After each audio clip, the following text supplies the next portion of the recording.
नमस्कार, मैं बालकृष्ण और मेरे साथ आज जुड़े हुए हैं मुखलाल सिंह जी। आज हम लोग चर्चा करेंगे कि कैसे लोग, हर कोई परेशान है। हम लोग घूमते हैं रोज़मर्रा की ज़िंदगी में, मेरे फ्रेंड हैं, दोस्त हैं, परिवार हैं, लेकिन हर कोई परेशान है। आखिर क्यों परेशान है, किस चीज़ से परेशान है? और अक्सर देखने को मिलता है कि लोग सोचते हैं, मैं तो उससे इत्तेफाक नहीं रखता हूँ, लोग सोचते हैं कि उनके पास पैसे की तंगी है, पैसे की परेशानी है, इसके वजह से सब प्रॉब्लम है। लेकिन मुझे ऐसा नहीं लगता है। हमने देखा है कई लोगों को कि काफ़ी पैसे वाले हैं, लेकिन फिर भी वो संतुष्ट नहीं हैं। और कुछ लोग ऐसे हैं जिनके पास पैसे नहीं है, पैसे की वजह से परेशान हैं, लेकिन फिर भी वो ज़्यादा संतुष्ट हैं। आप क्या मानते हैं? संतुष्टि एक बड़ा चीज है। कुछ कुछ चीजें अनिवार्य आवश्यकता में है। रोटी तो अनिवार्य है, आप बिना खाए तो जी नहीं सकते।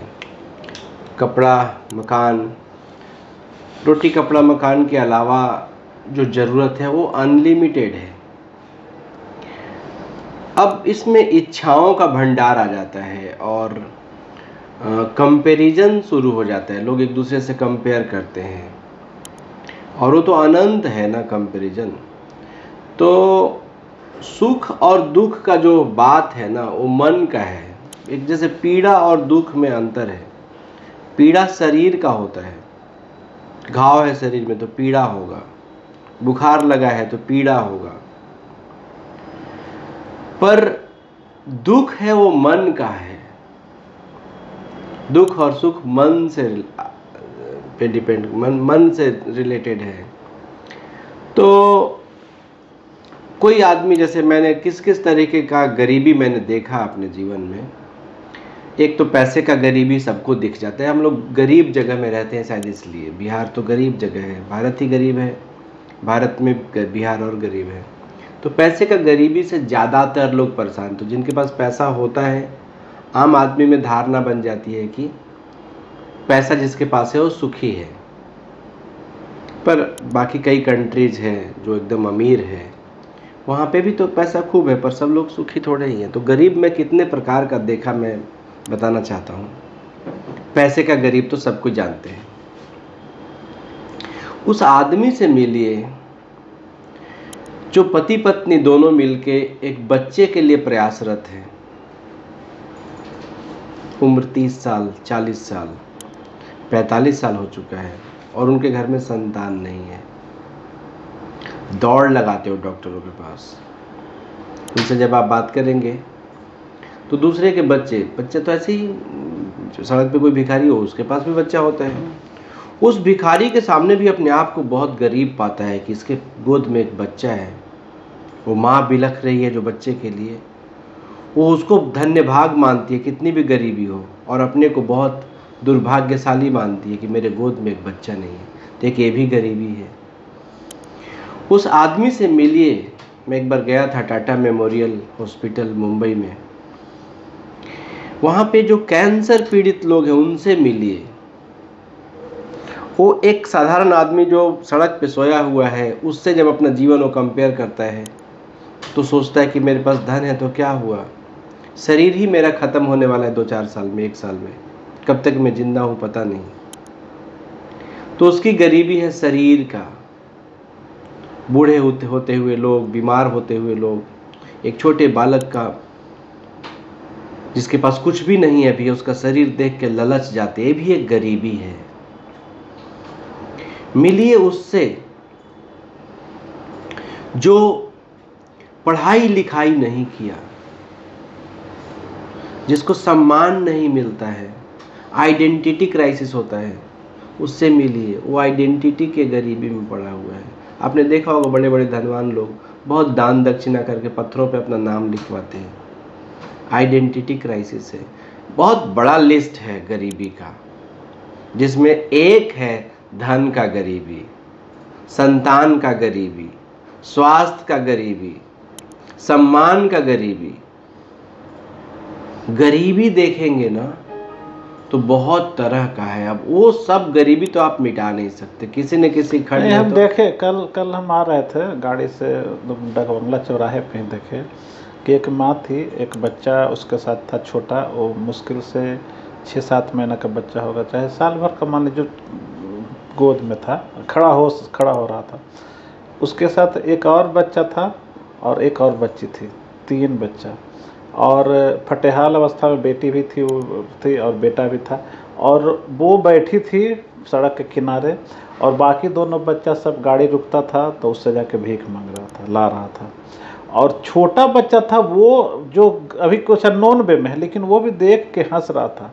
और माँ के चेहरे पे मैंने ऐसा कोई भाव नहीं था कि बहुत गरीब है, ये है वो, ऐसा कुछ मैंने हमको देखने में लगा नहीं। हम उसके चेहरा पे जब नज़र डाले तो हमको लगा कि ये तो मतलब देख रही है कि मेरा बच्चा दोनों है, वो मांग के ला रहा है, दे रहा है। और एक बच्चा जो नंगे पुंगे है, कुछ नहीं उसके पास है, और उसका भी उस औरत जो थी, लेडीज थी, उसका भी ब्लाउज व्लाउज सब फटा हुआ टाइप का था, आधा सब उसका अंग दिख रहा था, कपड़ा सब जैसे तैसे जींस, कि फिर भी उसके चेहरे पर जो भाव हम देखे कि वो अपने आप में वो संतुष्ट है। उसका पति भी होगा तो कहीं कुछ काम कर रहा होगा, चाहे वो भी कहीं पे और रेड लाइट पे कहीं वो भी हो सकता है वो कर रहा था।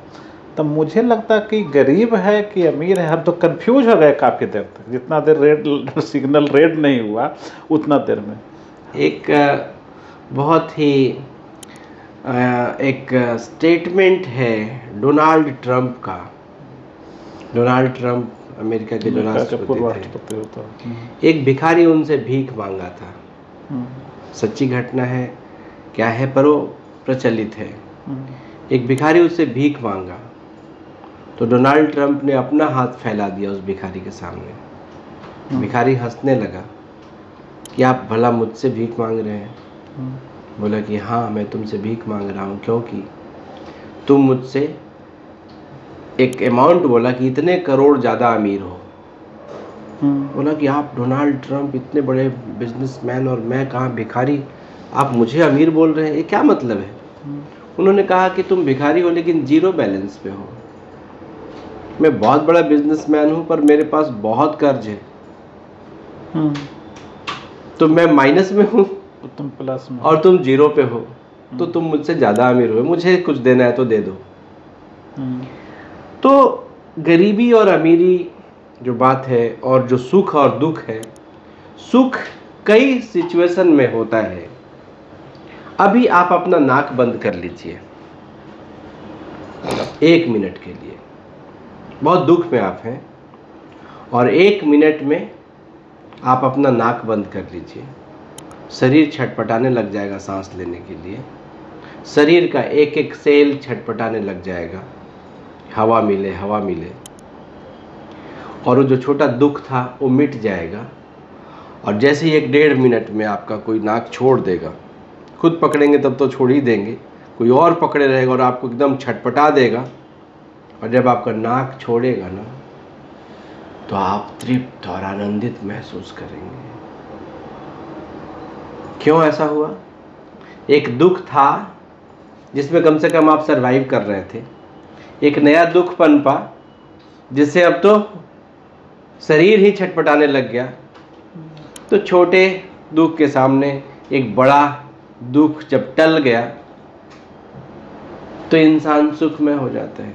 एक गर्भवती महिला एक ऑपरेशन से गुजरती है, एक पीड़ा से गुजरती है, उसका जब बच्चा होता है, उस छोटे बच्चे को जब उसकी गोद में आप डालेंगे ना, तो एक आनंद का क्षण होता है। अभी अभी पूरा लथपथ खून से है, और छोटा बच्चा को जब उसको ऐसे देंगे तो सुख है। उसमें तो कभी कोई धन नहीं आया, कुछ नहीं आया, सुख का अलग ही मजा है। आपका बेटा स्कूल में बढ़िया किया है, सफल हुआ है कहीं पे, आपको आनंद का क्षण आएगा। एक मूवी अभी हमने देखा था, कोई एक ब्लाइंड पर्सन पे वो मूवी था। तो ब्लाइंड पर्सन के माता पिता एकदम गरीब थे, जब उसका सफलता का न्यूज़ सुने तो एकदम उछल पड़े। सुख है, सुख मनः स्थिति है, दुख भी मनः स्थिति है। किस बात पे आप खुश हो जाएंगे, किस बात पे आप दुखी हो जाएंगे, ये बहुत ही बारीक चीज है। धन धन इंसान को शायद सुख करने का कोई तरीका नहीं है। ऐसे कैसे एक आम इंसान जो है कैसे मतलब कोशिश क्या करे कि वो दुखी नहीं हो और टेंशन मुक्त हो जाए और रिलैक्स फील करे। जो आपने पूछा, इसी प्रश्न को लेके भगवान बुद्ध निकले थे आज से हजारों साल पहले, 2300-2400 साल पहले की बात है। एक राजकुमार, मुझे लगता है फिर आप बोलिएगा। मुझे लगता है कि जैसे बालू का एक मुट्ठी बालू लेता है, जो धीरे धीरे फिसलता है, तो जो ये चिंता में रहता है कि बालू नहीं फिसले, वो बेसिकली टेंशन में रहता है। और जो ये सोच लेगा कि बालू फिसल ही जाएगा, कोई दिक्कत नहीं है, फिसलना है, वो मान के चलेगा कि बालू मेरे एक चुटकी भी नहीं रहेगा, तो हमको लगता है वो टेंशन फ्री हो जाएगा, वो फिर टेंशन मुक्त हो जाएगा। तो प्रकृति का तो जो बात है सो है, पर मैं जरा जिक्र कर रहा था भगवान बुद्ध का। हजारों साल पहले 300 BC की बात है। भगवान बुद्ध तो राजा के बेटे थे, राजमहल में इकलौते बेटे, भावी सम्राट थे। घर छोड़ के निकले इसी खोज में कि दुख, कैसे इंसान दुख से बाहर निकल सकता है। उनका घर तो राजमहल था। जब वो निकले थे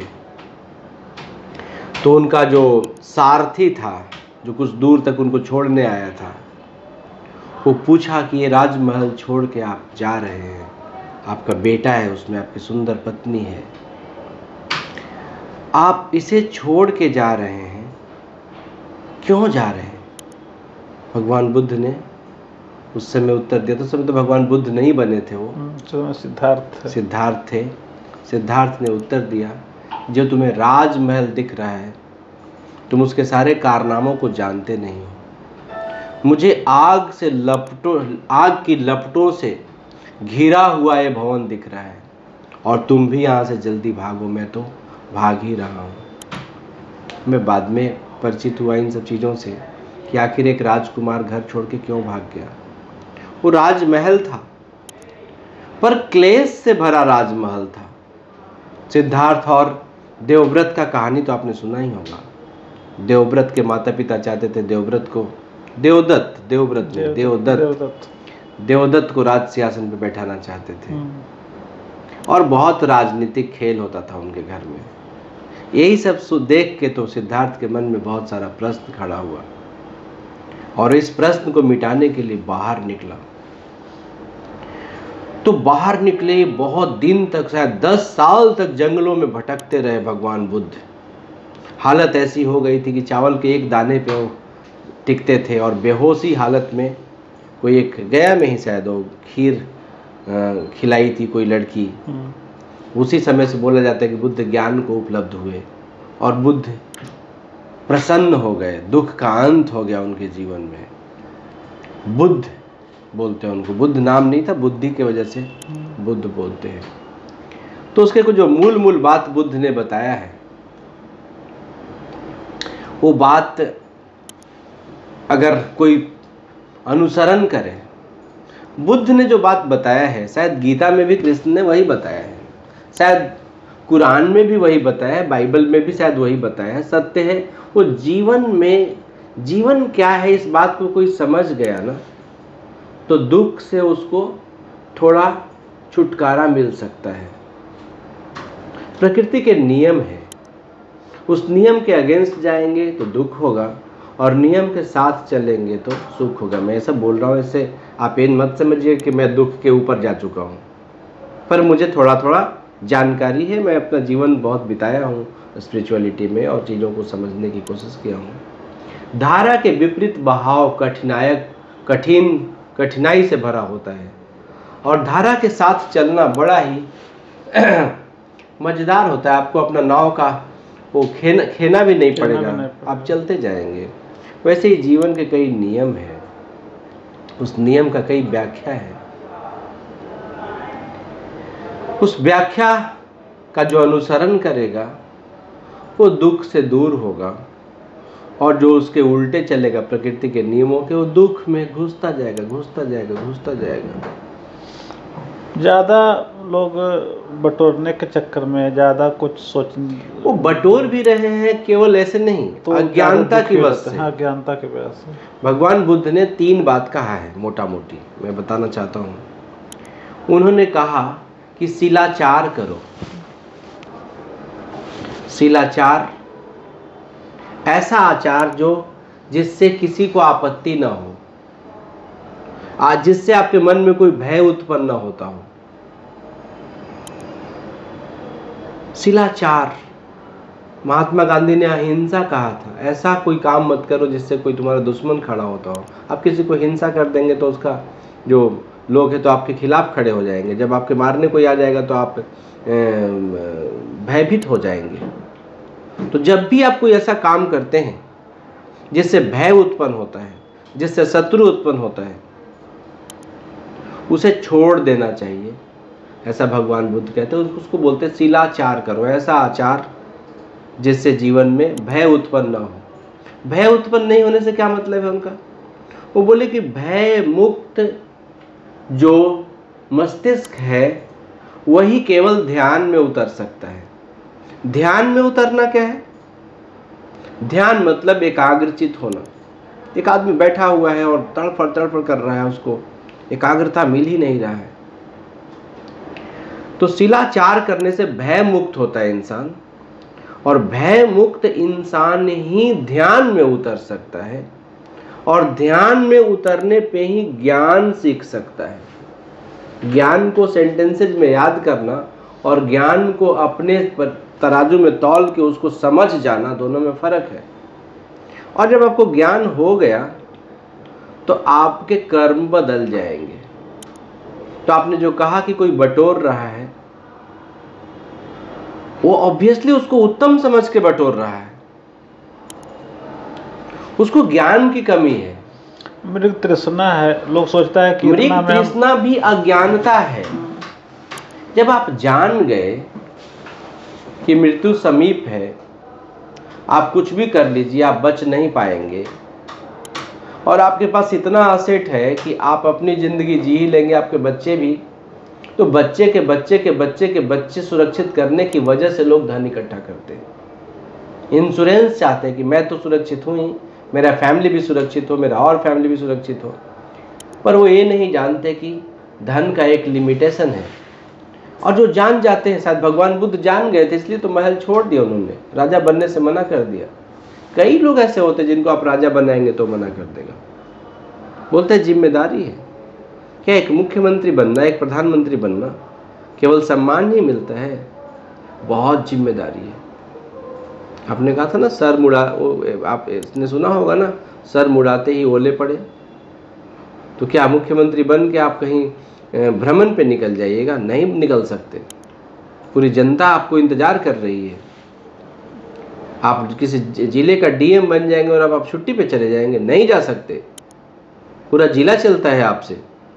तो पद के साथ अगर जिम्मेदारी, फूल और कांटे आपने सुना है ना, किसी को ज्ञान हो जाए कि जो मैं फूल लेने जा रहा हूँ उसमें कांटे भी है, तो शायद वो फूल के लिए नहीं तरसेगा, क्योंकि अरे तो फूल और कांटा दोनों है। फूल और कांटा है, लाभ और हानि है, राग और द्वेष है, मजा और सजा है। तो बेसिकली किसी को ज्ञान जब हो जाएगा ना, तो किसी चीज के लिए तरसेगा नहीं, क्योंकि संसार में मुफ्त कुछ भी नहीं मिलता, सबके लिए पे ऑफ करना पड़ता है। कोई चीज मुफ्त मिले तो उसके लिए लालच आता है। काम, क्रोध, लोभ, मोह, ईर्ष्या, द्वेष, ये सब नेचुरली इंसान को, क्या सब जानवरों को भी मिलता है, और ये सब निगेटिव तत्व है जिसके बारे में अगर ज्ञान हो गया। अब सोचिए ना, मैं आप पे क्रोधित हूं तो इससे आपका नुकसान नहीं हो रहा है, क्रोध में तो मैं ही जल रहा हूं। लोग कहते हैं प्रेम में जीना स्वर्ग में जीना है, और नफरत में जीना नरक में जीना है। स्वर्ग और नरक का ऐसा परिभाषा है। तो बटोरने की जो बात है वो अज्ञानता है।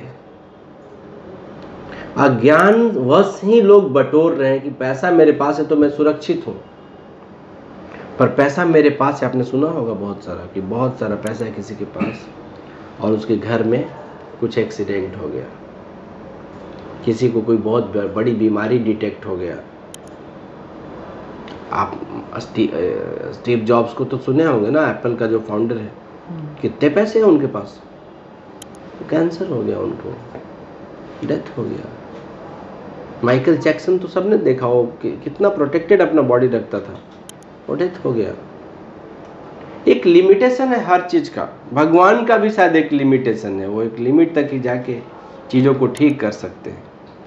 तो किस गड्ढे में आपका पैर जाएगा? धन आपने जमा किया है तो स्वास्थ्य गिर सकता है, स्वास्थ्य जमा किया है तो आपका इमोशन गिर सकता है, इमोशन जमा किया है तो आपका कुछ और कहीं एक्सीडेंटल हो सकता है, कुछ भी हो सकता है।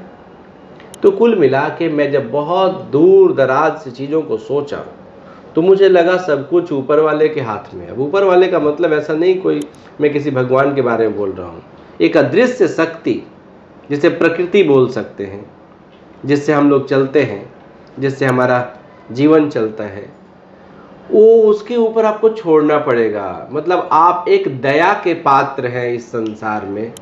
अगर आपने अहंकार भर लिया कि मैं वो सब कुछ कर सकता हूं जो मैं चाहता हूं, अपनी पूरी जिंदगी सूरज पे चलता है, सब तो दया पे ही है। अभी हवा रुक जाए तो आपका जीवन खत्म, सूरज रुक जाए तो आपका जीवन खत्म, प्रकृति के संसाधन रुक जाए तो आपका जीवन खत्म, अभी भूकंप आ जाए तो आपका जीवन खत्म। ये तो आपका किस्मत अच्छा है कि हवा भी है, धूप भी है, भूकंप भी है, दोस्त भी हैं, रिश्तेदार भी हैं, सब सुख में चल रहा है। युद्ध छिड़ जाए, कोई बम फोड़ दे, कुछ भी हो सकता है और होता भी है। आसपास में हम रोज ही खबर सुनते रहते हैं कि अभी कोविड आया तो लगा सबको कि हम चले ही जाएंगे। तो कुल मिला के एक तो सुख का जो बात है वो ये सोचना कि जीवन परमानेंट नहीं है, मैं एक विजिटर हूं इस धरती पे। इसे परमानेंट स्थान जो समझने की कोशिश करेगा वो दुख पाएगा। अपने ड्यूटीज को पूरा कर लीजिए, एक नाटक जैसा ही शायद समझना जिंदगी को ज़्यादा अच्छा है। आप बड़े प्यार में अपने बच्चे को पाले। मैं ऐसे ऐसे बूढ़े लोगों से मिला हूं जिनका बच्चा जिनका फ़ोन नहीं उठाता, वृद्धाश्रम में। अभी कल ही मैंने एक पोस्ट पढ़ा था फेसबुक पे, जय माता दी, जय माता दी। भी दुर्गा पूजा का त्यौहार चल रहा है, जब जय माता दी है तो एक वृद्धाश्रम में बहुत सारी महिलाओं का फोटो था और लिखा था कि जय माता दी तो बहुत सुना, पर एक इनकी माता यहाँ पर पड़ी हुई है, ये भी तो किसी की माता ही होंगी। वो चला गया उसमें महत्वाकांक्षा में। या तो माँ का भी गलती हुआ होगा कि बेटे को वैल्यू नहीं किया, या बेटा कहीं ट्रैप हो गया होगा अपनी पत्नी के साथ, या फिर अपने जीवन में, या फिर माँ से उसका रिश्ता टूट गया होगा और इस तरीके से वो नकार में चला गया और निगेटिविटी जोन में जाके एक माँ अलग हो जाती है। कैसा पाला होगा बचपन में उसने। तो कुल मिला के आप एक विजिटर हैं। आपको रोटी कपड़ा मकान चाहिए, सच में सांस लेने के लिए हवा चाहिए, खाना पीना चाहिए जिससे शरीर चलेगा, और उम्मीदों का पहाड़ जब आप बनाएंगे।